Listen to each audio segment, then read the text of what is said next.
اللهم صل على سيدنا محمد وعلى آله وأصحابه وبارك وسلم وصلوا عليه. اللهم احفظنا من شرور أنفسنا ومن سيئات أعمالنا، فمن يهد الله فلا مضل له ومن يضلل فلا هادي له، وأشهد أن لا إله إلا الله وأشهد أن محمدا عبده ورسوله، أرسله بالحق بشيرا ونذيرا. ربي زدني علما، ربي زدني علما، ربي زدني علما. پچھلے درس میں ہم اس مقام تک پہنچے تھے کہ صحابہ کرام اللہ کے رسول صلی اللہ علیہ وآلہ وسلم کے ساتھ قافلے کے تعاقب میں نکلے، جس کا سربراہ ابو سفیان تھا، اور اس میں کفار مکہ کا 50,000 گولڈ کوئنز کا سرمایہ لگا ہوا تھا، اور مقصد یہ تھا کہ اس سے جو منافع حاصل ہوگا اس سے ہم مسلمانان مدینہ پر چڑھائی کر کے انہیں ایک ہی دفعہ ختم کر دیں گے، تاکہ بار بار یہ جو ہمارے لشکروں کو پہ چھاپے مارتے ہیں یہ معاملہ ختم ہو۔ جب اللہ کے رسول صلی اللہ علیہ وآلہ وسلم کو یہ خبر ملی تو آپ ابو سفیان کے اس قافلے کے تعاقب میں نکلے، لیکن جب ابو سفیان کو پتا چلا کہ اللہ کے رسول مدینے سے نکل کھڑے ہوئے ہیں تو اس نے مکے خبر بھجوائی اور مکے سے لشکر روانہ ہوا۔ اور جب اللہ کے رسول صلی اللہ علیہ وآلہ وسلم کو راستے میں پتا چلا کہ کفار مکہ کا مکے سے لشکر بھی نکل گیا ہے، تو اب آپ نے صحابہ کرام کی مجلس کو بلایا اور کہا کہ دیکھو، اب ہمارے پاس دو معاملات ہیں۔ اللہ نے ہم سے وعدہ تو فرمایا ہے کہ میں تمہیں ان میں سے دو میں سے ایک پر فتح دوں گا، لیکن اس بات کا تعین نہیں فرمایا کہ کس پر فتح دوں گا۔ تو اس لیے آپ سے میں مشورہ کرنا چاہتا ہوں کہ کیا آپ چاہتے ہیں کہ ہم ابھی بھی قافلے کا تعاقب کریں، یا آپ یہ چاہتے ہیں کہ ہم جو ہے یہ کفار مکہ سے بھڑ جائیں؟ اب اس وقت صحابہ کرام کی دو رائے تھی۔ کچھ حضرات تو اس بات کے اوپر متفق تھے کہ ہمیں قافلے ہی کا تعاقب کرنا چاہیے، وہ آسانی سے ہم فتح کر سکتے ہیں، لیکن کچھ لوگوں کا یہ بھی تھا کہ نہیں، اللہ کے رسول صلی اللہ علیہ وآلہ وسلم،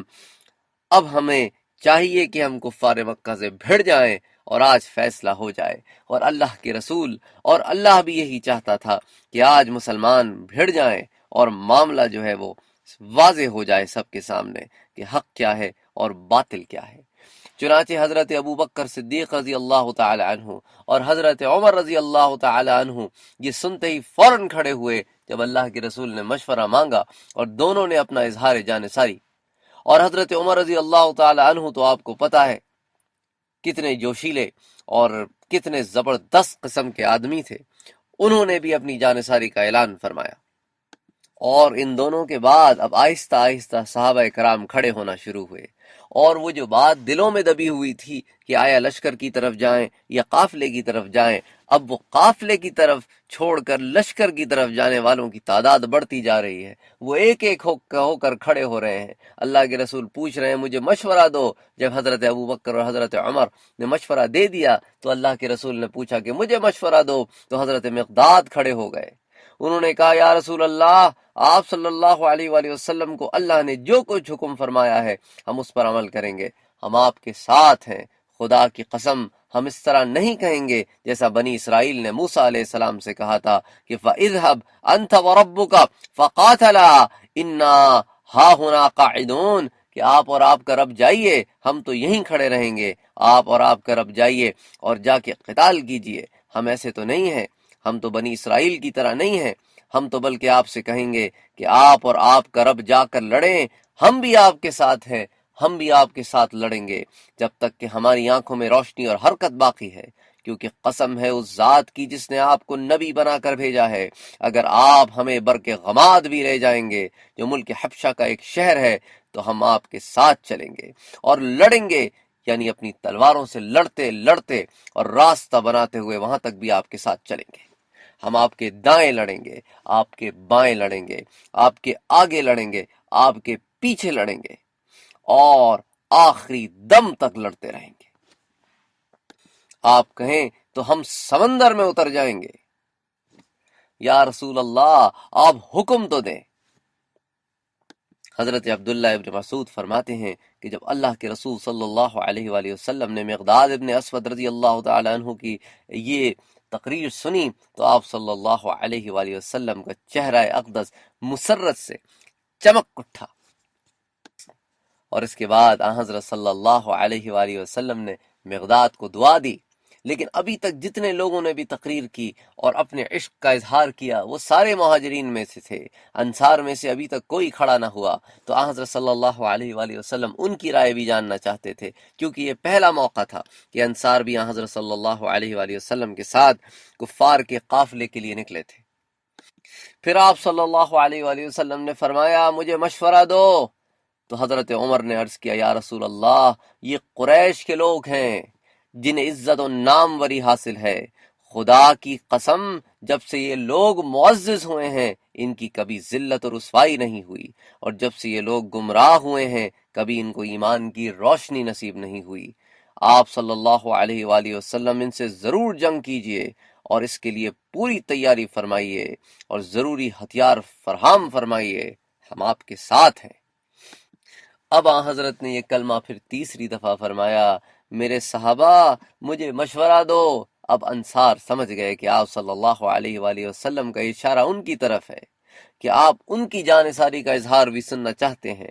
کیونکہ جب بیعت عقبہ ثانی ہوئی تھی تو اللہ کے رسول صلی اللہ علیہ وآلہ وسلم نے ان سے یہی معاہدہ کیا تھا کہ تم جب مدینے پر ہم پر کبھی حملہ ہو تو تم ہماری حفاظت کرو گے، اسی طرح جیسے کہ اپنے بیوی بچوں کی حفاظت کرتے ہو۔ تو کہیں حضور یہ نہ سمجھ رہے ہوں کہ ہم مدینے کے باہر آپ کی حفاظت نہیں کریں گے۔ تو جب وہ اس بات کو سمجھے تو اب انہوں نے بھی کھڑے ہونا شروع کیا۔ تو اب یہ موقع تھا کہ انصار کے سردار حضرت سعد بن معاذ کھڑے ہوئے، اور بڑے بلیغ آدمی تھے، سردار تھے، آخر اللہ نے ان کو خطابت کا فہم بھی دیا تھا، اور یہ قبیلہ اوس کے سردار تھے۔ اچھا، قبیلہ خزرج کے سردار حضرت سعد ابن عبادہ جو ہے وہ بدر میں شامل نہیں ہو سکے تھے۔ اس کی وجہ یہ تھی کہ انہوں نے تیاری تو کی تھی بدر میں شامل ہونے کی، لیکن ان کو سانپ نے کاٹ لیا جس کی وجہ سے وہ مدینے ہی میں رہ گئے۔ تو اس لیے جب بدر کے بعد مال غنیمت آیا تو حضرت صلی اللہ علیہ وسلم نے حضرت سعد ابن عبادہ کو بھی اس کا حصہ بھجوایا، کیونکہ وہ نیت تو کر چکے تھے لیکن حالات موافق نہیں تھے، اس لیے وہ جا نہ سکے، تو نیت کی وجہ سے ان کو بھی حصہ دیا گیا مال غنیمت میں سے۔ تو خیر حضرت سعد بن معاذ کھڑے ہوئے اور کہا یا رسول اللہ غالباً آپ کا اشارہ اب ہم انصاریوں کی طرف ہے۔ آپ نے فرمایا تم نے درست کہا سعد۔ تو سعد نے عرض کیا تو عرض یہ ہے کہ میرے محبوب اللہ کے رسول صلی اللہ علیہ وآلہ وسلم ہم آپ پر ایمان لا چکے ہیں، ہم آپ کی تصدیق کر چکے ہیں اور گواہی دے چکے ہیں کہ آپ صلی اللہ علیہ وآلہ وسلم جو کچھ دین و شریعت لے کر آئے ہیں وہ حق اور سچی ہے۔ اسی بنیاد پر ہم آپ کو یہ عہد و پیمان دے چکے ہیں کہ ہم ہر حال میں آپ کے تابع ہیں، ہر حال میں آپ کے فرما بردار ہیں۔ اور یا رسول اللہ شاید آپ کو یہ ڈر ہے کہ انصاری یہ سوچتے ہیں کہ وہ صرف اپنے وطن میں آپ کی حفاظت کریں گے، اس لیے کہ آپ کے اور ہمارے درمیان یہی عہد ہوا تھا، لیکن اے اللہ کے رسول صلی اللہ علیہ وآلہ وسلم آپ کی مرضی جس طرف تشریف لے جائیں ہم آپ کے ساتھ ہیں، آپ کی مرضی جس سے بے تعلقی کا اظہار کریں ہم بھی اس سے بے تعلقی کا اظہار کریں گے، آپ جس سے امن کریں گے ہم بھی اسی کو چاہیں گے، ہمارے مال میں سے جتنا چاہیں آپ لے لیں، ہمارا مال حاضر ہے، ہمارے سرمایہ حاضر ہیں، ہماری جان حاضر ہے، جو کچھ چاہے لے لیں، آپ جس معاملے میں ہم کو حکم دیں گے ہم اس معاملے میں آپ کے ساتھ ہیں۔ اس لیے یا رسول اللہ آپ نے جو ارادہ فرمایا ہے اس کے مطابق چلیے، ہم آپ کے ساتھ ہیں۔ قسم ہے اس ذات پاک کی جس نے آپ کو حق دے کر بھیجا ہے، اگر آپ ہمیں سمندر کے کنارے لے جا کر اس میں اترنے کا حکم دیں گے تو ہم اس میں چھلانگے لگا دیں گے، ہم میں سے کوئی شخص بھی پیچھے نہ رہے گا۔ ہم دشمن سے ٹکرانے میں کوئی جھجک محسوس نہیں کرتے، بلکہ ہم جنگوں میں بڑے ثابت قدم ہیں اور بڑی مردانگی سے دشمن کا مقابلہ کرتے ہیں۔ خدا کرے کہ محمد مصطفیٰ صلی اللہ علیہ وآلہ وسلم آپ ہمارے جوہر دیکھیں اور آپ کی آنکھیں ٹھنڈی ہوں۔ اس لیے اللہ کے نام پر ہمیں لے کر بڑھیں، ہم آپ کے دائیں بائیں آگے پیچھے ہر قدم پر آپ کے ساتھ ہیں۔ اے محمد مصطفیٰ صلی اللہ علیہ وآلہ وسلم، ہم آپ کے ساتھ ہیں۔ اللہ کے رسول صلی اللہ علیہ وآلہ وسلم نے جب اپنے اصحاب کی یہ جانثاری دیکھی تو آپ کو بہت خوشی ہوئی، اور آپ نے فرمایا کہ تو پھر چلو، اللہ کا نام لے کے چلو، اور تم کو بشارت ہے، اور اللہ نے مجھ سے وعدہ فرمایا ہے کہ ابو جہل یا ابو سفیان کی دو جماعتوں میں سے کسی ایک جماعت پر اللہ ہمیں ضرور فتح و نصرت عطا فرمائے گا۔ میرے مدنی سرکار محمد مصطفیٰ صلی اللہ علیہ وآلہ وسلم نے ذرا پہنی جس کا نام تھا ذات الفضول، اور اس طرح آپ نے اپنی تلوار جس کا نام تھا عضب، اس کو حمائل کیا، اس کو باندھا، جو آگے بیلٹ کے ساتھ باندھتے تھے نا۔ جب آپ بیوت السقایا سے آگے بڑھے تو آپ صلی اللہ علیہ وآلہ وسلم نے اللہ سے دعا کی کہ اللہ، یہ مسلمان پیدل ہیں، ان کے پاس سواریاں نہیں ہیں، اے اللہ تو ان کو سواریاں عطا فرما۔ یہ ننگے ہیں، ان کو لباس عطا فرما، یعنی ننگے سے مراد کہ ان کے پاس بعض کا تو یہ حال تھا جو اصحاب صفا تھے کہ اگر نیچے چادر باندھ دے تو اوپر کا بدن جو ہے وہ ڈھانک نہ سکتے تھے، تو اس طرح کا عالم تھا۔ تو اس لیے اللہ کے رسول نے فرمایا یہ ننگے ہیں، ان کو لباس عطا فرما، یہ بھوکے ہیں، ان کو پیٹ بھر کھانا عطا فرما، یہ لوگ مسکین و غریب ہیں، ان کو اپنے فضل و کرم سے غنی اور خوشحال بنا دے۔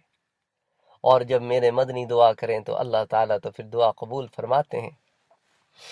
اللہ اکبر۔ چنانچہ اللہ نے غزوہ بدر کے اختتام پر یہ دعا قبول فرمائی، اور غزوہ بدر سے واپس آنے والوں میں کوئی ایسا شخص نہ تھا کہ اگر اس نے سواری پر جانا چاہا تو اس کو ایک دو ایسے اونٹ نہ مل گئے ہوں جس کو وہ استعمال کر سکے۔ اسی طرح جن کے پاس کپڑے نہیں تھے، ان کو پہننے اوڑھنے کے لیے کپڑے مل گئے۔ اسی طرح دشمن کا سامان جتنا تھا کھانے پینے کا، وہ سارا مسلمانوں کے ہاتھ آیا تو کھانے پینے کی تنگی جاتی رہی۔ اسی طرح جنگی قیدیوں کی رہائی کا اتنا زبردست معاوضہ ملا کہ ہر خاندان کو اس کی رقم تقسیم ہوئی تو سب کے پاس مال آ گیا اور سب خوشحال ہو گئے۔ تو اللہ نے میرے مدنی محمد مصطفیٰ صلی اللہ علیہ وآلہ وسلم کی دعا کو قبول فرمایا۔ جب میرے مدنی سرکار مدینے سے نکلے تھے نا، تو مدینے میں ایک شخص ہوا کرتا تھا جس کا نام تھا حبیب ابن یساف۔ یہ حبیب ابن یساف جو ہے نا، ایک بہت ہی زبردست اور طاقتور پہلوان قسم کا آدمی تھا اور بہت بہادر تھا۔ یہ قبیلہ خزرج کا آدمی تھا، اور غزوہ بدر کے موقع تک یہ مسلمان نہیں ہوئے تھے، مگر چونکہ خزرج نکل رہے تھے تو اس نے کہا کہ میں بھی نکلتا ہوں۔ پھر امید یہ تھی کہ بھئی اگر قافلہ لوٹ لیا جائے تو پھر مال غنیمت ہاتھ آئے گا، تو یہ اس چکر میں بھی تھا کہ بھئی میں تو اپنی بہادری کے جوہر بھی دکھا دوں گا، اور جو ہے مجھے مال غنیمت میں سے بھی کچھ حصہ مل جائے گا۔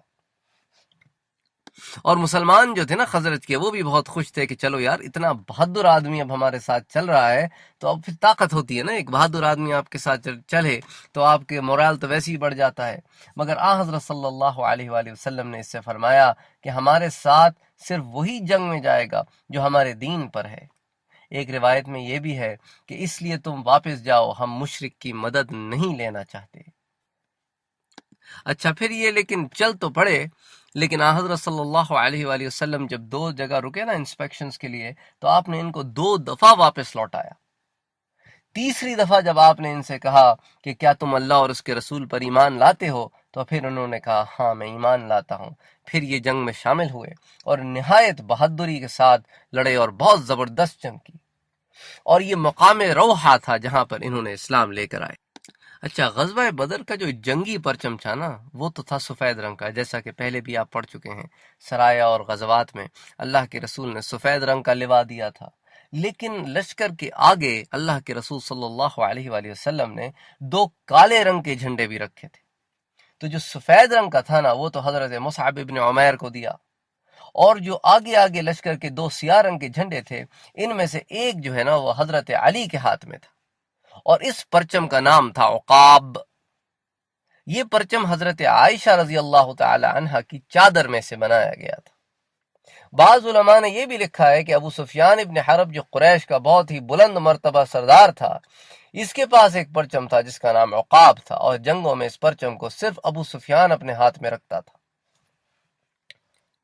یا اگر ابو سفیان کسی کو یہ پرچم دیتا تو کوئی بہت بڑا سردار ہو تو اس کو دے دیتا، ورنہ اکثر ابو سفیان اپنے ہاتھ میں یہ پرچم رکھتا، کہ ابو سفیان جو ہے نا وہ جرنیلوں میں سے تھا مکے کے۔ اسی طرح جو ابو سفیان کا باپ ہے حرب ابن امیہ، یہ بھی قریش کے جرنلوں میں سے تھا، یعنی اگر قریش کبھی جنگ میں جاتے تو یہ ان کا جرنل ہوا کرتا۔ تو خاندانی طور پر اسی طرح آپ دیکھیں حضرت امیر معاویہ رضی اللہ تعالی عنہ، وہ بھی ایک بہت بڑے جنرل تھے اپنے زمانے کے، اور ان کے حکمت عملی میدان جنگ میں اور میدان جنگ سے باہر وہ جو ہے وہ بالکل، کیونکہ ایک ایکسپوجر ہوتا ہے نا آدمی کو۔ اب آدمی نے دیکھا ہے اپنے باپ کو جو مکے کا سردار ہو، اور پھر اپنے قبیلے کا سردار ہو، اور پھر اتنا بڑا جنرل ہو، اچھا پھر اپنے دادا کو دیکھا ہو، تو پھر وہ ایک ایکسپوجر تو آتا ہے۔ اسی طرح حضرت صلی اللہ علیہ وآلہ وسلم کے بالکل آگے جو ہے نا ایک اور سیاہ رنگ کا پرچم تھا جو ایک انصاری مسلمان نے اٹھا رکھا تھا، اور یہ جو سیاہ رنگ کا پرچم تھا اس کے بارے میں دو قول ہیں۔ ایک قول تو یہ ہے کہ وہ حضرت سعد ابن معاذ کے ہاتھ میں تھا، اور ایک دوسرے قول کے مطابق یہ حضرت حباب ابن منظر کے ہاتھ میں تھا۔ لیکن جب آپ مدینے سے نکلے تھے نا تو آپ نے پرچم بلند نہیں کیا تھا۔ جب یہ مشورہ کیا صحابہ کرام سے اور پھر یہ مشورہ طے پایا کہ اب قریش کے لشکر پہ حملہ کرنا ہے، تو پھر اب آپ نے جو ہے نا وہ اس کو لشکر کی شکل دی، اور پھر اس کے بعد اس کا معائنہ فرمایا۔ ایک معائنہ تو پہلے فرما چکے تھے، اب پھر ایک دفعہ پھر معائنہ فرمایا، کیونکہ پہلے معائنے میں جیسا کہ آپ کو یاد ہوگا کہ آپ صلی اللہ علیہ وآلہ وسلم نے بیرابی عدبہ نامی ایک کنویں پر اپنے لشکر کا معائنہ فرمایا تھا، اور یہی وہ مقام تھا کہ جہاں سے آپ نے حضرت ابو لبابہ رضی اللہ تعالی عنہ کو واپس بھیجا تھا کہ آپ جائیے اور آپ میرے مدینے میں قائم مقام ہیں۔ تو غرض آپ صلی اللہ علیہ وآلہ وسلم نے اب دوسری دفعہ مسلمانوں کے لشکر کا معائنہ فرمایا، جس میں کوئی 313 لوگ تھے۔ آپ نے جب دیکھا کہ میرے ساتھ کتنے اصحاب ہیں تو آپ کو اپنی اصحاب کی تعداد پہ بڑی خوشی ہوئی، اور فرمایا کہ یہ تو وہی تعداد ہے جو طالوت کے ان ساتھیوں کی تھی جنہوں نے نہر پار کی تھی۔ اب اس کے لیے سورہ بقرہ کا مطالعہ کرنا ضروری ہے کہ سورہ بقرہ میں اللہ تعالیٰ جب طالوت اور جالوت کی جنگ کا ذکر کرتا ہے تو اس واقعے کو بیان کرتا ہے کہ جب قوم نے اپنے نبی سے کہا، کتب سابقہ میں ان کا نام حضرت شمویل علیہ السلام آیا ہے، اللہ کے قرآن نے ذکر نہیں کیا نام، تو خیر بہرحال اللہ کے کوئی نبی تھے، ان سے کہا کہ آپ ایسے کیوں نہیں کرتے کہ ہمارے لیے بادشاہ چن دیں۔ تو انہوں نے جو ہے حضرت طالوت علیہ السلام، طالوت کو جو ہے وہ بادشاہ چنا۔ اب وہ بڑا لمبا چوڑا واقعہ ہے، ہم اس کی ڈیٹیل میں ابھی نہیں جائیں گے۔ بہرحال طالوت اپنے لشکر کو لے کے نکلے جالوت کے خلاف، تو اب ایک نہر پہ سے گزرے، اب قوم نے کہا ہمیں پیاس لگ رہی ہے، پانی پینا ہے، تو طالوت نے کہا بھئی یہ تو اللہ کی طرف سے تمہارے لیے آزمائش ہے، ہاں جو ایک چلو میں لے کے پانی تھوڑا سا پی لے تو اس کی خیر ہے، ورنہ پانی نہ پیے تو زیادہ پرہیزگاری ہے، اور جو پیٹ بھر کے پانی پی لے تو وہ گناہگار ہوگا۔ لیکن کافی لوگوں نے پیٹ بھر کے پانی پی لیا، تو انہوں نے کہا کہ بس جو پیٹ بھر کے پانی پی چکا ہے اب وہ ہمارے ساتھ آگے نہیں چل سکتا۔ تو نہر پار کرنے والے صرف 313 افراد تھے۔ تو جب وہ آگے پہنچے اور انہوں نے دیکھا کہ جالوت کا تو بہت بڑا لشکر ہے، تو انہوں نے کہا کہ اب اتنے بڑے لشکر سے ہم کیسے لڑیں، ہم میں تو طاقت نہیں ہے۔ تو ان میں سے کچھ نیک لوگوں نے کہا کہ دیکھو اللہ تعالیٰ نے پہلے بھی تو چھوٹی سی جماعتوں کو بڑی جماعتوں پہ فتح دی ہے، تو تم اللہ کا نام لے کر کودو میدان جنگ میں۔ اور یہی وہ وقت تھا کہ حضرت داؤد علیہ السلام نے جالوت کو قتل کیا، اور پھر اللہ تعالیٰ نے داؤد علیہ السلام کو بادشاہ بنایا بنی اسرائیل کا۔ تو یہ سارا واقعہ تفصیل کے ساتھ سورہ بقرہ میں موجود ہے، آپ چاہے تو مطالعہ کر سکتے ہیں۔ انشاءاللہ سورہ بقرہ کی کبھی نشست ہوئی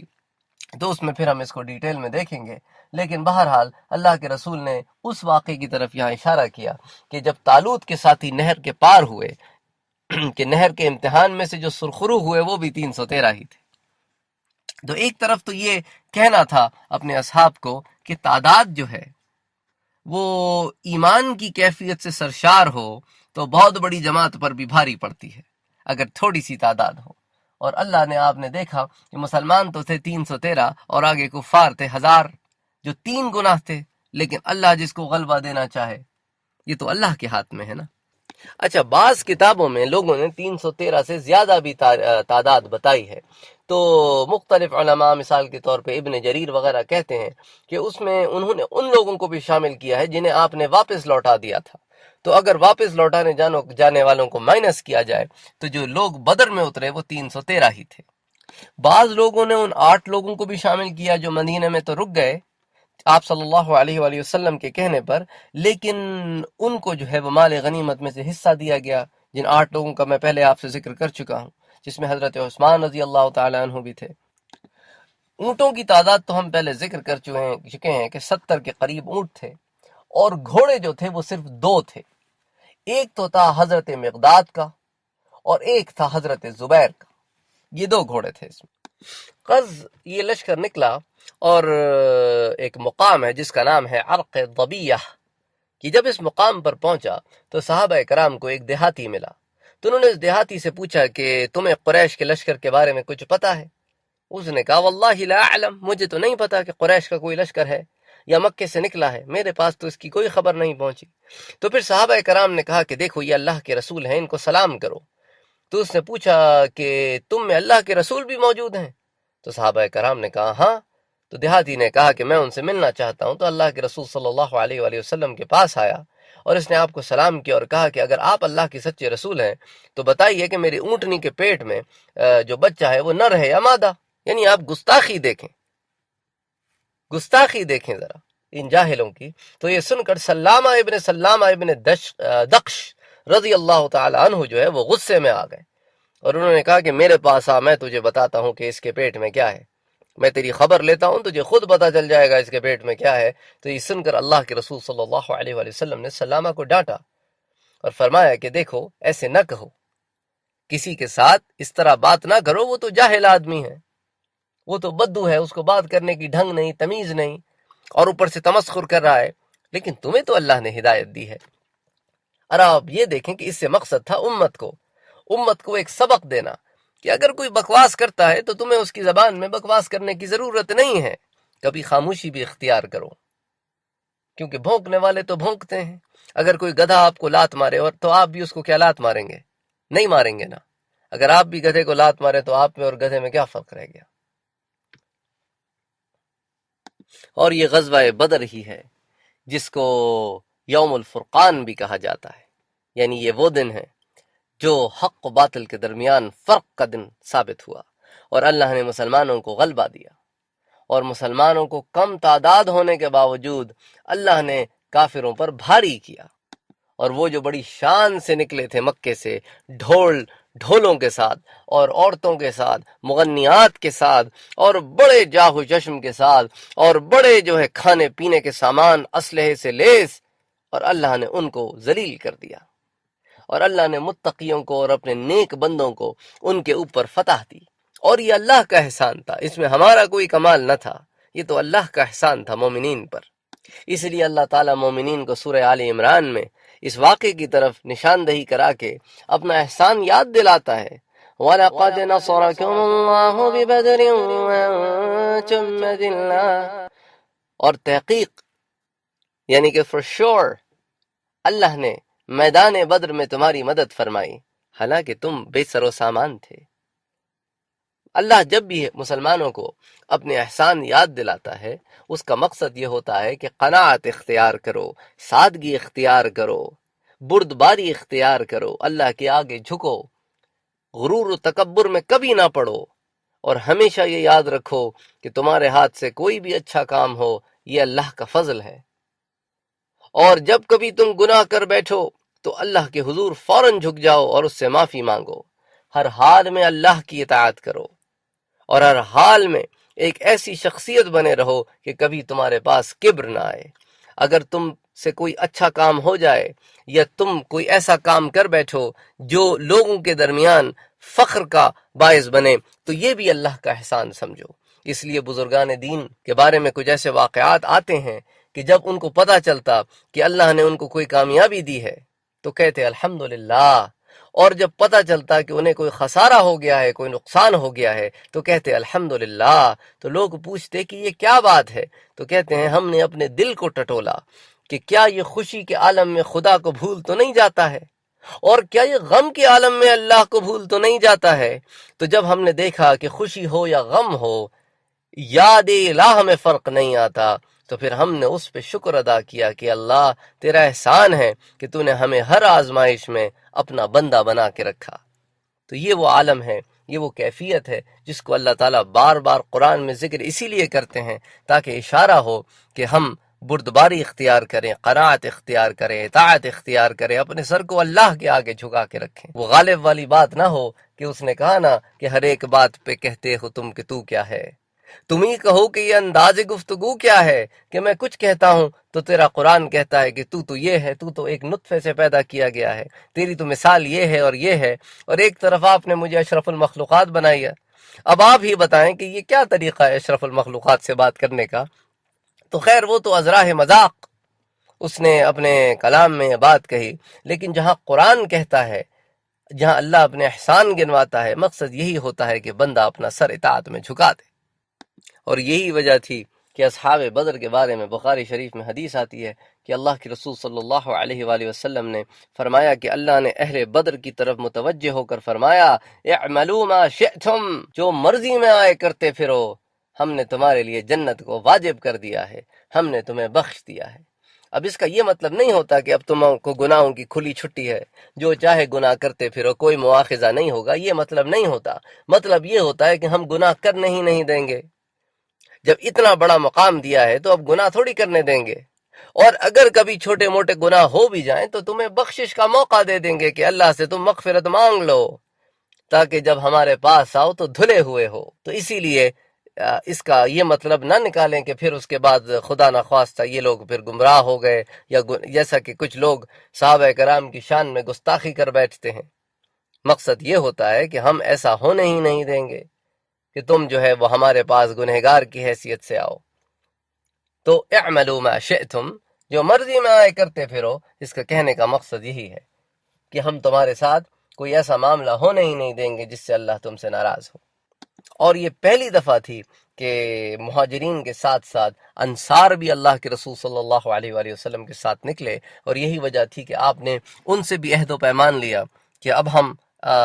معاملہ تھوڑا بدل گیا ہے، قافلے کے تعاقب کے بجائے اب ہمیں حملہ کرنا ہے، تو اسی لیے ان کی رضامندی بھی اللہ کے رسول صلی اللہ علیہ وآلہ وسلم نے حاصل کی۔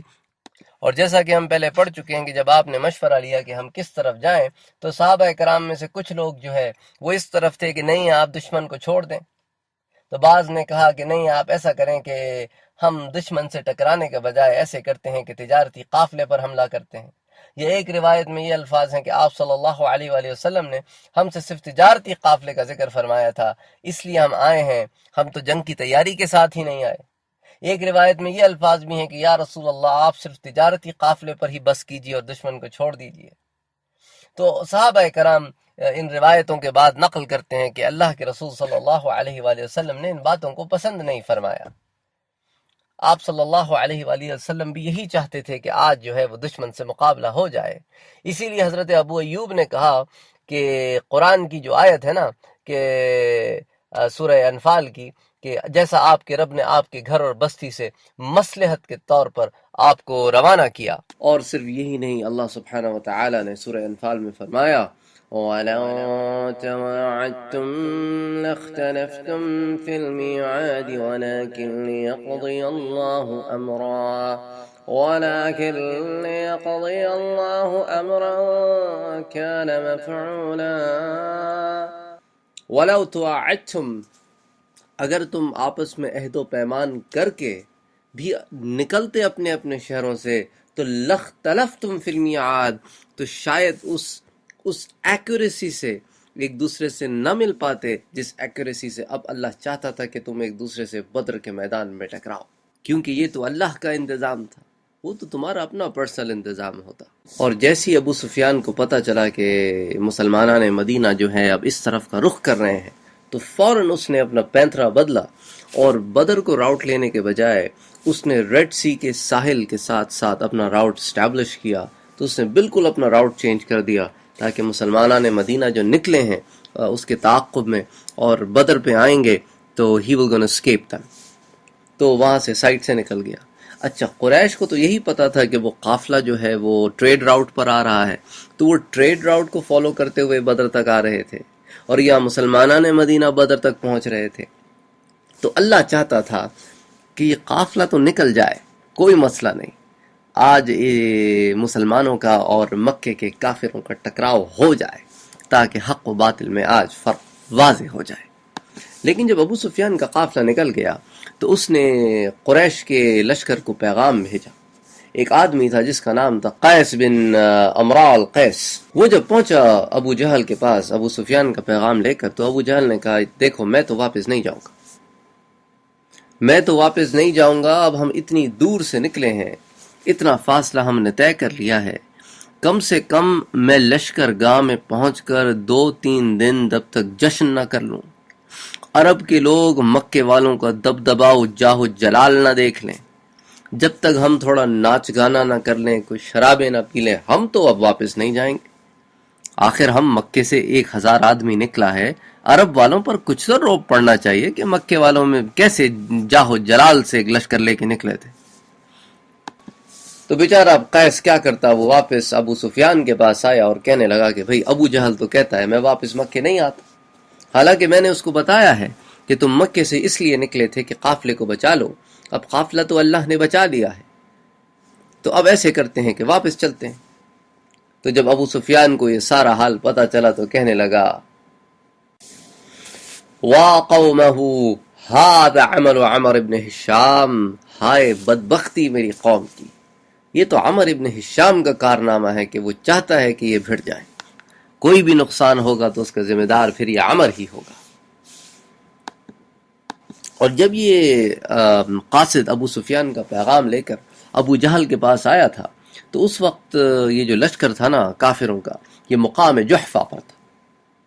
اور یہ مکے سے آپ سمجھ لیں کہ 3 یا 4 اس زمانے کی منزل کی مسافت پر تھا، تو وہ چاہتا تو لوٹ جاتا، مگر اللہ اس کے معاملے میں فیصلہ کر چکا تھا کہ ابو جہل اور کفار مکہ کا انجام اللہ کو مقصود تھا، اسی لیے وہ اکڑ میں آ کے کہنے لگا کہ خدا کی قسم میں ہرگز نہ جاؤں گا، یہاں تک کہ ہم بدر میں پہنچ جائیں اور 3 دن رکیں، اپنے اونٹوں کو ذبح کریں، لشکروں کو کھانا کھلائیں، شراب کے جام پر جام پئیں، ہماری کنیزیں گانے گائیں، دف بجائیں، رقص و سرود کی محفلیں گرم کی جائیں، تاکہ سارا عرب جانے کہ جب کفار قریش سفر کرتے ہیں تو کس عیش سے سفر کرتے ہیں، جب ان کے لشکر چلتے ہیں تو کس جاؤ حشم سے چلتے ہیں، تاکہ وہ ہم سے خوف زدہ ہو جائیں۔ اے دوستوں، ابو سفیان کے قاصد کی فکر نہ کرو، آگے بڑھتے چلو۔ تو قریش کے قافلے میں ایک سردار تھا جس کا نام تھا اخنس ابن شریق۔ اخنس ابن شریق کو جب پتہ چلا کہ ابو سفیان کا قافلہ تو بچ کے نکل گیا ہے، and now there is no point of going all the way to Badr and fight، تو اس نے کیا کیا کہ ایک اس کا جو قبیلہ تھا بنی زہرہ، وہ اس کے پاس آئے اور کہنے لگا کہ دیکھو بنی زہرہ، تم تو اس لیے نکلے تھے کہ تم اپنے اموال کی حفاظت کر سکو، اپنے تجارتی سامان کی حفاظت کر سکو، اب چونکہ اب وہ بچ گیا ہے تو اب لڑنے کی ضرورت نہیں ہے، چلو اب واپس چلتے ہیں۔ یہ ابو جہل کا تو دماغ خراب ہو گیا ہے، وہ چاہتا ہے کہ ہم زبردستی لڑیں اور مارے جائیں۔ تو قبیلہ بنی زہرہ کے تمام لوگ اب اخنس ابن شریق کے ساتھ ہو گئے، اور یہ سارے کے سارے جو ہے وہ بدر پہ پہنچنے سے پہلے ہی واپس لوٹ گئے۔ تو قبیلہ بنی زہرہ کا کوئی بھی آدمی جو ہے وہ بدر میں اس نے پارٹیسپیٹ نہیں کیا۔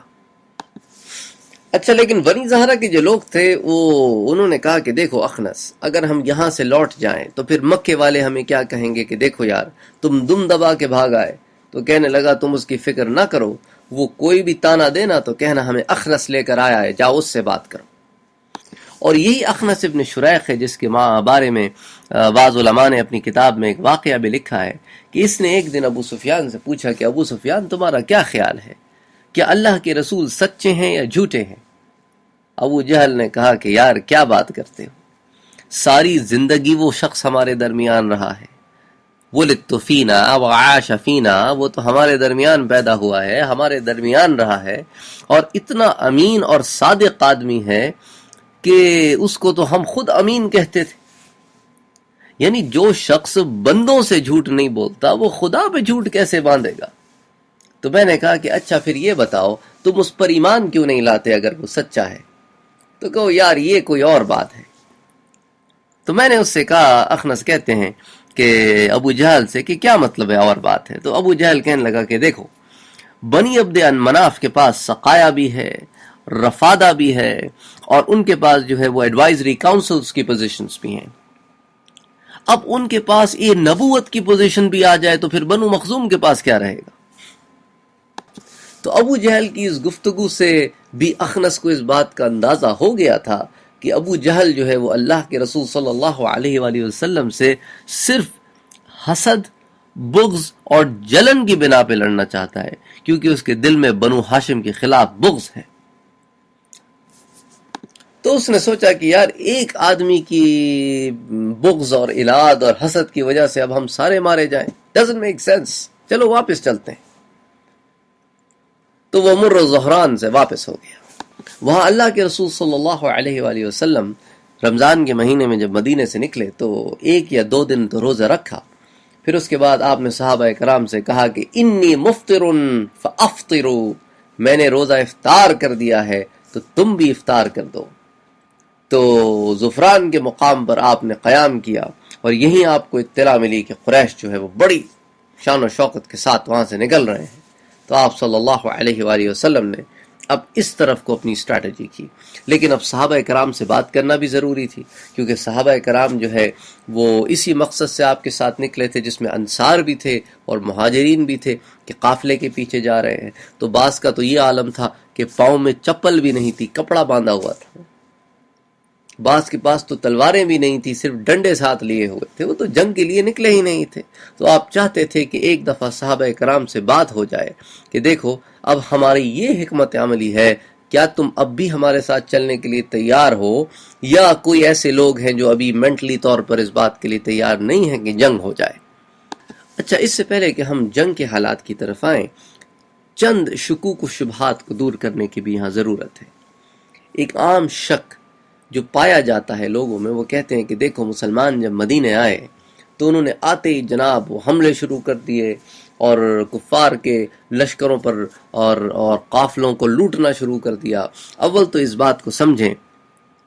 کہ اگر مسلمان لٹیرے ہوتے نعوذ باللہ تو وہ ہر قافلے کو لوٹتے، صرف قریش کے قافلوں کے پیچھے کیوں تھے؟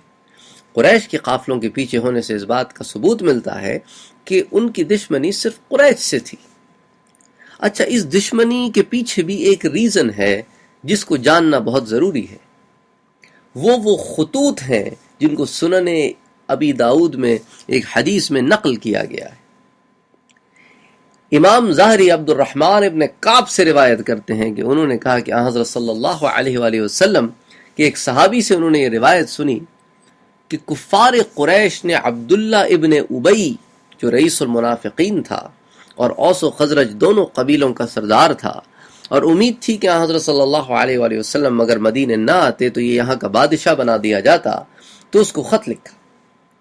اور اس خط میں انہوں نے لکھا کہ دیکھو عبداللہ ابن ابی، بہتر ہوگا کہ تم خود مسلمانوں کو مدینے سے نکال دو، ان سے شدید قتال کرو، اگر تم ایسا نہ کرو گے تو ہم اپنا لشکر لے کر تم سے قتال کریں گے اور تمہارے جوانوں کو قتل کر دیں گے اور تمہاری عورتوں کو اپنی لونڈیاں بنا لیں گے۔ جب یہ پیغام عبداللہ ابن ابی اور اس کے مشرک حواریوں کو پہنچا تو انہوں نے آپس میں مشورہ شروع کیا کہ دیکھو اگر ہم ایسا کر لیں تو ہم بہت قتل و غارت سے بچ جائیں گے۔ جب حضرت صلی اللہ علیہ وآلہ وسلم کو اس کا علم ہوا تو آپ صلی اللہ علیہ وآلہ وسلم عبداللہ ابن ابی سے ملنے آئے اور کہا کہ دیکھو عبداللہ، تم قریش کی دھمکیوں سے مرعوب ہو کر ہم سے جنگ نہ کرنا، کیونکہ اگر تم ہم سے جنگ کرو گے تو جب تمہارے آدمی مریں گے یا ہمارے آدمی مریں گے وہ ہوں گے تمہارے رشتہ دار، لیکن اگر تم قریش سے لڑو گے تو وہ تو تمہارے رشتہ دار نہیں ہیں، تو تم اب خود فیصلہ کرو، تم قریش سے ڈر کر اپنے رشتہ داروں کو قتل کرنا چاہتے ہو۔ تو اب جو ہے وہ عبداللہ ابن ابی کی بھی سمجھ میں بات آئی and he backed off۔ اس کی وجہ سے تمام لوگ منتشر ہو گئے and their plan failed۔ اب کفار کو جب یہ بات پتہ چلی تو اب کفار نے مسلمانوں کو ڈائریکٹ لیٹر لکھا اور اس میں انہوں نے کہا کہ دیکھو تم خوش نہ ہو کہ تم ہمارے پاس سے نکل گئے ہو اور مدینے میں آزادی کی زندگی بسر کر رہے ہو، نہ یاد رکھو ہم تمہاری بستی پر چڑھائی کریں گے اور تم سب کو قتل کر دیں گے۔ اب اس طرح کی جب دھمکیاں علی الاعلان آپ کو ڈائریکٹلی بھی مل رہی ہوں اور انڈائریکٹلی بھی مل رہی ہوں، تو کوئی بھی آدمی جو عقل و شعور رکھتا ہے وہ ایسی اسٹریٹجیز کو اپنائے گا کہ اپنے دشمن کو اکنامکلی، پولیٹیکلی، اسٹریٹجکلی اور تمام دوسرے سوشلی اور تمام دوسرے پیرامیٹرز میں اس کو آئسولیٹ کرے اور اس کی طاقت کو، اس کی قوت کو توڑے۔ تو مسلمانوں نے تو پہل نہیں کی، وہ تو پہل اس طرف سے ہوئی۔ تو ایک تو یہ غلط فہمی دور کرنا ضروری تھی۔ اچھا، پھر بعد میں بدر کے بعد انہوں نے بعض پھر بھی نہیں آئے، پھر یہودیوں کو خط لکھا کہ دیکھو اب تم ان کے خلاف قتال کرو اور ان کو نکال دو، جس کو ہم بعد میں انشاءاللہ پڑھیں گے۔ تو یہی وجہ تھی کہ مسلمان اپنی مدافعت میں اپنے آپ کو بچانے کے لیے وہاں سے نکلے۔ اچھا، پھر دوسری بات یہ بھی تھی کہ حضرت صلی اللہ علیہ وآلہ وسلم جو ہے وہ چاہتے تھے کہ جو عرب والے ہیں ان کا ایک sort of kind of mental approach تھی کہ اگر کسی پہ ظلم ہو اور وہ ریٹیلیٹ نہ کرے تو اس کا مطلب ہوتا ہے کہ وہ واقعی مظلوم نہیں تھا، کہ اس کو موقع ملا، اس نے بدلہ نہیں لیا۔ تو ایک طرف مسلمانوں کا یہ عمل کرنا عرب کے لوگوں کو اس بات کی طرف بھی لے کے جاتا تھا کہ ہاں ان کے ساتھ واقعی ظلم ہوا ہے، اس لیے یہ باہر نکلے اس کا بدلہ لینے کے لیے۔ دوسری بات یہ کہ مسلمانان مدینہ جو ہیں ان میں سے صرف مہاجرین ہی وہ لوگ تھے جو باہر نکلتے تھے ان کے تعاقب میں، ابھی تک انصار نہیں نکلے تھے۔ بدر وہ پہلا موقع تھا جس میں یہ نکلے تھے۔ پھر کفار مکہ کی جو جاہ و جلال تھا اور وہ اپنے آپ کو جو بڑا غرور و تکبر میں اپنے آپ کو پاتے تھے، اس کو توڑنا بھی ضروری تھا۔ تو بہرحال بہت سارے ریزنز تھے جس کے تحت جو ہے یہ معاملہ پیش آیا۔ لیکن اس بات کو بھی آپ ذرا ذہن میں رکھیں کہ جو لوگ ان جنگوں کے اوپر انگلی اٹھاتے ہیں ان کو اس بات کا بھی خیال رکھنا چاہیے کہ حضرت صلی اللہ علیہ وآلہ وسلم نے جتنے غزوات اور سرائے بھیجے ان سب میں قتل ہونے والوں کی تعداد اگر آپ جمع کریں نا تو آپ 10,000 کو بھی نہیں پہنچیں گے۔ تو اتنی ساری 50-60 جنگیں ہوں اور اتنے کم لوگوں کو قتل ہو اور اتنے امن کے ساتھ پوری دنیا میں ایک دین پھیل جائے، تو اس سے بڑی اور کیا بات ہوگی۔ اور جبکہ اس زمانے میں آپ دیکھ لیں ایک چھوٹی جنگ ہو تو کئی ہزار آدمی ایک حلے میں ختم ہو جاتے۔ اچھا، دوسری طرف ہمیں اس بات کو بھی ذہن نشین رکھنا چاہیے کہ حضرت صلی اللہ علیہ وآلہ وسلم جب کسی جنگ کے لیے جاتے یا جب کسی جنگ کے لیے بھیجتے تو تاکید کرتے کہ دیکھو جب تم سامنے کی فوج سے کسی کو مار دو تو اس کی لاش کی بے حرمتی نہ کرنا،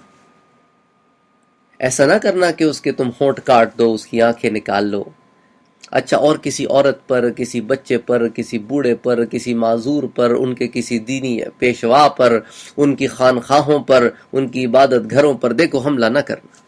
ان کی کھیتیوں کو تباہ نہ کرنا، دیکھو درختوں کو نہ کاٹنا، نہ ایمان سے بتاؤ۔ اس زمانے میں کیا، اس زمانے میں کون اس تاکید کے ساتھ بھیجتا ہے؟ کوئی بھیجتا ہے کسی کو اس تاکید کے ساتھ؟ پھر آپ اللہ کا قرآن دیکھیے، اللہ کا قرآن کیا کہتا ہے؟ وَقَاتِلُوا فِي سَبِيلِ اللَّهِ الَّذِينَ يُقَاتِلُونَكُمْ وَلَا تَعْتَدُوا إِنَّ اللَّهَ لَا يُحِبُّ الْمُعْتَدِينَ۔ وَقَاتِلُوا فِي سَبِيلِ اللَّهِ الَّذِينَ يُقَاتِلُونَكُمْ وَلَا تَعْتَدُوا، وہ لوگ جو تم سے لڑنے آئے،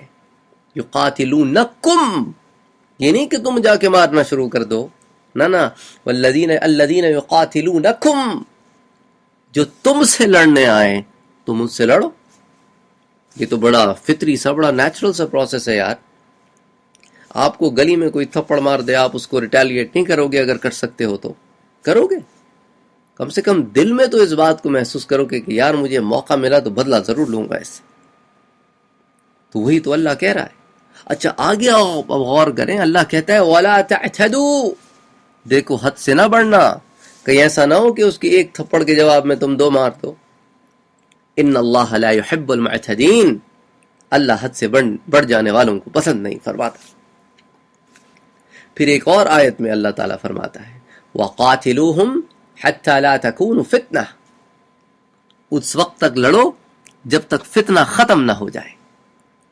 نہ فتنے سے مراد یہ ہے کہ اگر سامنے والے لوگ فساد پیدا کر رہے ہیں، فتنہ پیدا کر رہے ہیں، تو اس کو تم ختم کرنے کا رائٹ رکھتے ہو اگر تمہارے خلاف فتنہ و فساد کیا جا رہا ہے۔ فَإِنِ انْتَهَوْا، اور جب وہ رک جائیں، فَلَا عُدْوَانَ إِلَّا عَلَى الظَّالِمِينَ، ٹھیک ہے، تو اگر وہ رک جائیں تو پھر تم باز آ جاؤ اور سختی نہ کرو، کیونکہ تم پر ظلم کرنا جائز نہیں۔ تو کتنی کلیئر انڈیکیشن میں اللہ تعالیٰ ان چیزوں کو ڈیٹیل میں بیان فرما رہا ہے۔ پھر کہتا ہے کہ فَمَنِ اعْتَدَى عَلَيْكُمْ فَاعْتَدُوا عَلَيْهِ بِمِثْلِ مَا اعْتَدَى عَلَيْكُمْ، اور جو تم پر زیادتی کرے، فَمَنِ اعْتَدَى عَلَيْكُمْ، اور جو تم پر زیادتی کرے، فَاعْتَدُوا عَلَيْهِ، تم بھی اس زیادتی کا بدلہ لینے پر قادر ہو، لیکن بِمِثْلِ مَا اعْتَدَى عَلَيْكُمْ، اتنا ہی جتنا کہ اس نے تمہارے ساتھ ناانصافی کی ہے، حد سے نہ بڑھ جانا۔ وَاتَّقُوا اللَّهَ، اللہ سے ڈرتے رہنا۔ وَاعْلَمُوا أَنَّ اللَّهَ مَعَ الْمُتَّقِينَ، اور اللہ تقوی اختیار کرنے والوں کو اور پرہیزگاری اختیار کرنے والوں کو ان کے ساتھ ہے۔ تو ان 3 آیتوں سے، ویسے قرآن میں اور بھی بہت سارے اشارات موجود ہیں، ایک چھوٹی سی لائن، ایک چھوٹی سی بات سمجھ میں آتی ہے کہ یہ مقصد کہیں بھی نہیں تھا کہ تم نکلو اور لوگوں کو مارنا شروع کر دو۔ اور آگے بھی آپ سیرت النبی میں پڑھیں گے انشاءاللہ کہ کن کن مقاصد کے تھرو مسلمانوں نے مدینہ کو باہر نکلنا پڑا۔ کبھی پہل نہیں کی، کبھی پہل نہیں کی۔ جب لوگوں نے حملہ کیا، جب لوگوں نے اکسایا، تب ان کو جواب دینے کے لیے باہر نکلے، اپنی طرف سے نہیں نکلے۔ اسی لیے اللہ کے رسول صلی اللہ علیہ وآلہ وسلم جب بھیجتے نا کسی کو تو کہتے کہ ہاں اللہ کا نام لے کر جاؤ، لیکن یاد رکھنا کسی بوڑھے کو، کسی بچے کو، کسی عورت کو قتل نہ کرنا، خیانت نہ کرنا، اور دشمن پر بھی احسان کرنا۔ نہ آپ بتائیں ایمان سے کوئی اس طرح کے تاثر کے ساتھ جنگ میں جاتا ہے کہ میں دشمن پر بھی احسان کروں گا؟ پھر اس کے علاوہ آپ صلی اللہ علیہ وآلہ وسلم نے ایک اور حدیث میں فرمایا، جب آپ کا ایک سپہ سالار نکلا، آپ نے اسے رخصت کرتے ہوئے فرمایا کہ دیکھو، خیانت نہ کرنا، دھوکہ نہ دینا، کوئی سامنے کی فوج کا آدمی قتل کر دو تو اس کی لاش کی بے حرمتی نہ کرنا، اور بچوں کو قتل نہ کرنا۔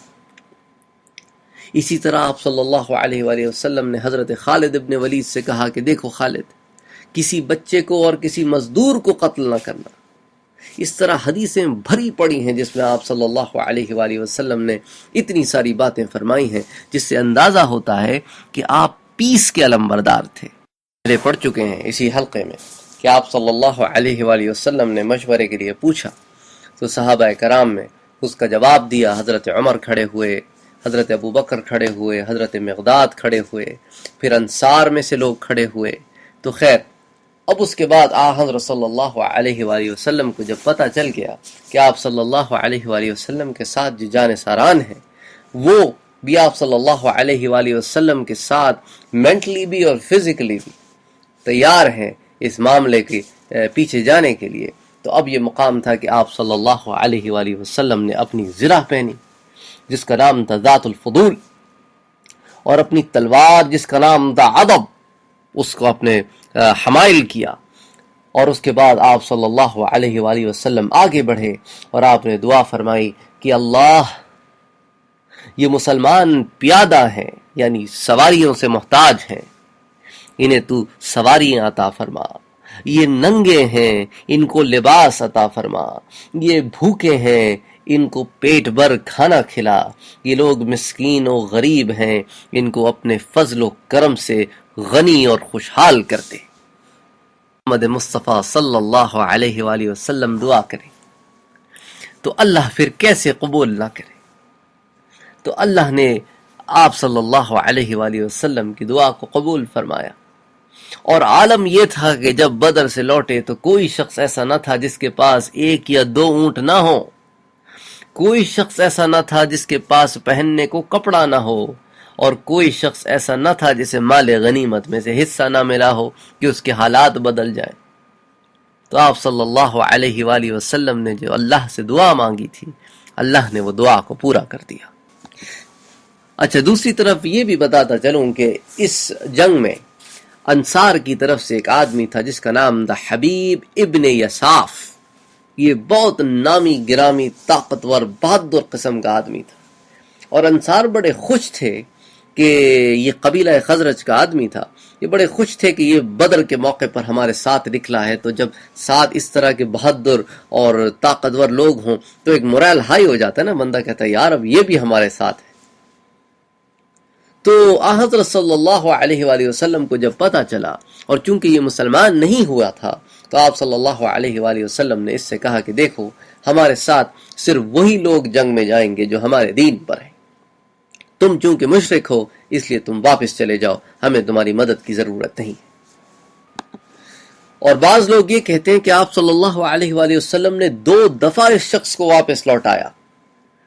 آخر تیسری مرتبہ آپ صلی اللہ علیہ وآلہ وسلم نے حبیب ابن یساف سے فرمایا کیا تم اللہ اور اس کے رسول پر ایمان لاتے ہو؟ تو انہوں نے کہا ہاں، اور اس کے بعد وہ مسلمان ہو گئے. اس کے بعد بحیثیت مسلمان وہ اس جنگ میں شامل ہوئے اور بہت بہادری کے ساتھ زبردست جنگ کی. اور بعض علماء تو یہ بھی اپنی کتابوں میں لکھتے ہیں کہ مقام روحہ تھا جہاں پر انہوں نے اسلام قبول کیا. تو خیر غرض جب یہاں سے نکلے تو حضرت صلی اللہ علیہ وآلہ وسلم نے اپنے لشکر کا پرچم جو ہے وہ سفید رنگ کا لیا، اور یہ جو پرچم تھا یا لبا تھا اس کو حضرت مصعب ابن عمیر کو دیا. اچھا، اسی طرح حضرت صلی اللہ علیہ وآلہ وسلم نے بی بی عائشہ کی چادر پھاڑ کر 2 سیاہ رنگ کے پرچم بھی بنائے. ان میں سے ایک تو حضرت علی رضی اللہ تعالی عنہ کو دیا، اور ایک جو ہے وہ بعض روایات میں آتا ہے حضرت سعد ابن معاذ کو دیا، اور بعض میں آتا ہے کہ حضرت حباب ابن منظر کو دیا. اچھا، کفار مکہ کا یہ معاملہ تھا چونکہ ابو سفیان was one of the generals. اب چونکہ ابو سفیان تو قافلے کے ساتھ تھا اس لیے وہ بدر میں کفار مکہ کے ساتھ تو شریک نہیں ہوا جو ان کا لشکر تھا، کیونکہ وہ تو قافلے کو لے کے جا رہا تھا. تو عموماً ہوتا یہ تھا کہ جب کفار مکہ جنگ میں جاتے تو ایک پرچم تھا جس کا نام تھا عقاب، یہ ابو سفیان کے پاس ہوتا، یا اگر ابو سفیان کسی کو دینا چاہتا تو جو اس کا ہم پلہ آدمی ہوتا وہ اس کو دے دیتا. تو اس جنگ میں یعنی غزوہ بدر میں آگے چل کے ہم آپ کو بتائیں گے جس شخص کے ہاتھ میں تھا وہ اس کی پانچویں پشت جو ہے نا وہ امام شافعی تھا رحمۃ اللہ علیہ. تو جب یہ لشکر چلا اور ایک مقام پر پہنچا، مقام وبیہ پر، تو وہاں پر انہیں ایک دیہاتی ملا. تو انہوں نے اس دیہاتی سے پوچھا کہ اچھا تم کو کفار مکہ کے لشکر کے بارے میں کچھ معلوم ہے؟ تو اس نے کہا نہیں، مجھے تو کچھ نہیں معلوم. تو اس کے بعد صحابہ کرام نے اس دیہاتی سے کہا کہ ان کو سلام کرو، یہ اللہ کے رسول ہیں. تو اس نے کہا اچھا اللہ کے رسول تمہارے درمیان موجود ہیں؟ تو صحابہ کرام نے کہا ہاں موجود ہیں. کہا کدھر موجود ہیں؟ تو آپ صلی اللہ علیہ وآلہ وسلم کے پاس اس کو لایا گیا. تو اس دیہاتی نے آپ کو سلام کیا اور کہا کہ اچھا آپ اگر اللہ کے رسول ہیں تو مجھے بتائیے کہ میری اس اونٹنی کے پیٹ میں نر بچہ ہے یا مادہ؟ تو ایک صحابی تھے جن کا نام تھا سلامہ ابن دقش. جب ان کے کان میں اس کی یہ بات پڑی نا تو جناب وہ تو غصے سے آگ بگولا ہو، اور انہوں نے جناب وہ سلوتیں سنانا شروع کی اس دیہاتی کو. حضرت صلی اللہ علیہ وآلہ وسلم نے سلامہ کو ڈانٹا، کہا خاموش ہو جاؤ سلام، تم اس شخص سے کیوں الجھتے؟ یہ تو جاہل آدمی، اس کو کیا معلوم کہ اللہ کا رسول کون ہے اور کیا ہے. تو ایک طرف امت کو تلقین بھی تھی کہ دیکھو ہر ایک سے الجھا نہ کرو. تو خیر بہرحال حضرت صلی اللہ علیہ وآلہ وسلم جو ہے وہ پھر آگے کی طرف روانہ ہوئے. اچھا، جیسا کہ میں آپ سے پہلے کہہ رہا تھا کہ سورہ انفال کی ایک آیت ہے جس میں اللہ نے حضرت صلی اللہ علیہ وآلہ وسلم سے فرمایا کہ ہم نے جس طرح آپ کو آپ کی بستی سے نکالا اور ان کو ان کی بستی سے نکالا، حالانکہ آپ کی آدھی جماعت جو ہے وہ تھوڑی سی پیچھے ہٹ رہی تھی کہ اب ہم جنگ کے لیے جائیں یا لشکر کے لیے جائیں. لشکر کے لیے جاتے ہیں it's a much safer route. تو اللہ سورہ انفال میں کہتا ہے کہ کما اخرجک ربک من بیتک بالحق وان فریقا من المؤمنین لکارہون. اور کما اخرجک ربک من بیتک، جیسا کہ آپ کے رب نے آپ کو آپ کے گھر اور بستی سے مصلحت کے ساتھ نکالا، اور آپ کو بدر کی طرف روانہ کیا. وَإِنَّ فَرِيقًا مِّنَ الْمُؤْمِنِينَ لَكَارِهُونَ. حالانکہ مسلمانوں کی ایک جماعت اس بات کو گراں سمجھ رہی تھی کہ یار کون اب جنگ پر جائے گا، ساتھ ساز و سامان ہی نہیں ہے، ساتھ ساز و سامان ہی نہیں ہے، اب ہم کیسے جنگ کریں گے. لیکن اللہ کو یہ بتانا مقصود تھا کہ صرف وسائل ہی نہیں ہوتے، ایمان کی طاقت بھی ہوتی ہے، اللہ کی مدد بھی ہوتی ہے. یہ تمام فیکٹرز مل کے تمہاری جیت کا سبب بنتے ہیں، صرف وسائل ہی سب کچھ نہیں ہوتے. اور پھر آن حضرت صلی اللہ علیہ وآلہ وسلم اس بات کا ذکر بھی کر چکے تھے مسلمانوں سے کہ اللہ نے کہا ہے کہ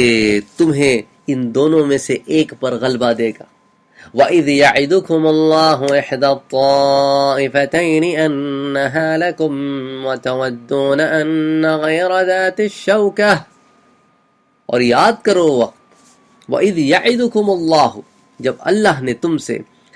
وعدہ کیا، احدى الطائفتین، دو گروہوں میں سے ایک کے معاملے میں، اور کہا کہ تم کو غلبہ دے گا ان میں سے ایک پر، اور تم چاہتے تھے وَتَوَدُّونَ أَنَّ غَيْرَ ذَاتِ الشَّوْكَةِ تَكُونُ لَكُمْ، اور تم چاہتے تھے کہ تم اس لشکر پر حملہ کرو جو قافلہ ہے ذات الشوکہ، جس کے اندر آسانی سے معاملہ پیش آ جائے. وَيُرِيدُ اللَّهُ أَن يُحِقَّ الْحَقَّ، اور اللہ چاہتا تھا کہ آج حق اس حق ثابت کر دے. بِكَلِمَاتِهِ وَيَقْطَعَ دَابِرَ الْكَافِرِينَ، اور جو کافروں کی جڑ ہے اس کو کاٹ دے. اس کے بعد مسلمانوں کا لشکر جب تھوڑا اور آگے بڑھا تو ایک مقام پر حضرت صلی اللہ علیہ وآلہ وسلم حضرت ابو بکر کے ساتھ اور ایک روایت کے مطابق قتادہ ابن نعمان کے ساتھ لشکر سے تھوڑا دور گئے پوچھ گچھ کرنے کے لیے. تو وہاں پر آپ کو ایک بدو عرابی بوڑھا ملا. تو آپ صلی اللہ علیہ وآلہ وسلم نے اس سے پوچھا کہ مجھے بتاؤ کہ یہ مدینے والے جو ہیں نا وہ اس وقت کس مقام پر ہوں گے اپنے لشکر کے ساتھ. تو اس بوڑھے نے کہا اچھا پہلے آپ مجھے بتائیں آپ کون ہیں. آپ صلی اللہ علیہ وآلہ وسلم نے کہا ہم تمہیں بتائیں گے کہ ہم کون ہیں، پہلے تم بتاؤ کہ مدینے والے اس وقت کہاں ہوں گے. تو اس نے کہا کہ اچھا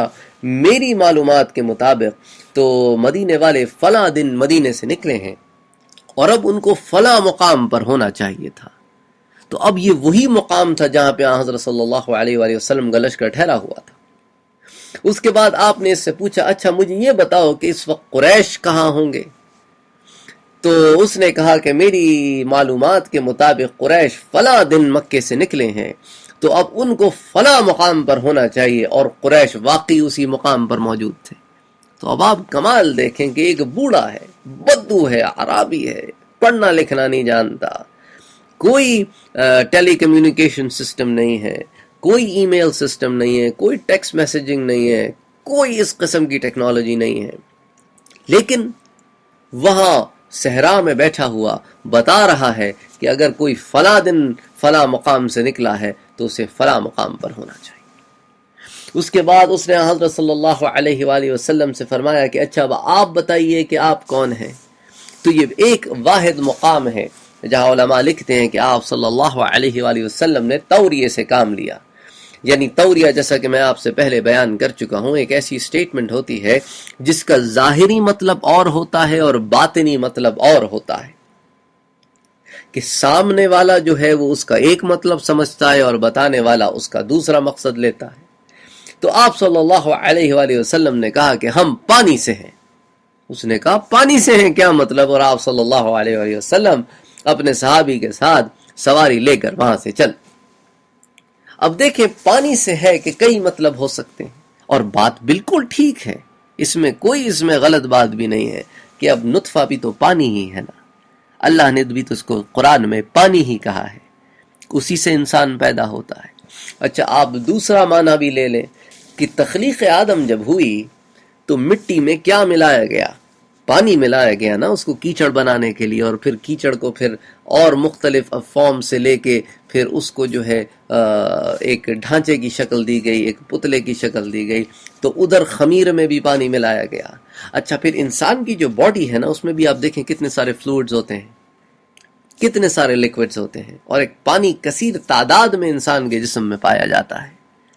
تو کسی لحاظ سے بھی دیکھیں یہ سٹیٹمنٹ بالکل فٹ آتی ہے کہ ہم پانی سے ہیں.